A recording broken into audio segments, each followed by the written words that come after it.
how is this confusion around the vaccines being felt by someone like yourself, a local GP in Townsville, when you've got sort of these competing and confusing messages from the federal and state governments? Yeah, they're not just competing; they're completely opposite, aren't they? So the messaging is very confusing, not only for health professionals but also for the general community as well. And it's becoming very difficult to deal with this situation at the moment. So that's in terms of the AstraZeneca vaccine. Have you found that there is a hesitancy more broadly in terms of the COVID response?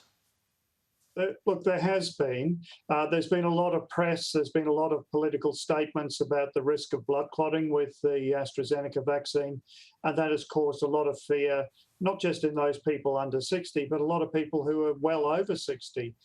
So I've got people in their 80s who are refusing to have the vaccine because they're worried about having blood clots. So it's taking a lot of time for a lot of GPs to talk to those patients, try and reassure them, give them the evidence so they can make up their own mind. But it's very confusing now when we get different messages. We're getting different messages from the federal government, from the AMA, from the RACGP, and from the state governments as well. And that makes it very difficult for everyone to work a way forward. So, Kevin, if you get someone in their 20s that comes in and says, I know that there's supply, I'd like to receive an AstraZeneca jab, how would you handle that? Look, I'm a bit of a pragmatist, and I think if I talk to someone, they understand the risks, they've been presented with the risks fully, they're happy to sign a consent form to say that they understand that, I'm probably going to give them that vaccine, which then goes against the advice of my state health minister and the chief health officer in Queensland as well.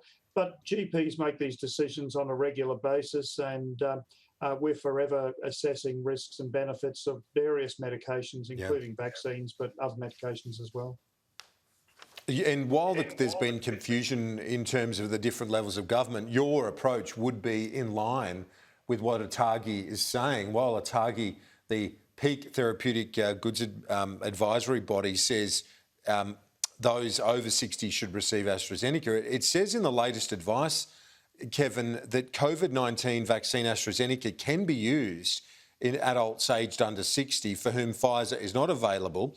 The benefits are likely to outweigh the risks for that individual, and the person has made an informed decision based on an understanding of the risks and benefits. So far from rejecting that notion, ATAGI actually says GPs should do what you're doing in terms of the response. Look, I think that's correct. I mean, anyone under 60, then Pfizer is preferred. But as you've heard from the Queensland government already, that the Queensland government's likely to run out of Pfizer vaccines in the next week. And there's going to be very little opportunity for people to get Pfizer vaccines until probably October. So if someone is concerned, they understand the risks, they've discussed it correctly with their GP in detail, happy to take those risks themselves, then I don't see a problem with giving it. And it does fit with the ATAGI advice. Say that the public messaging, though, is confusing.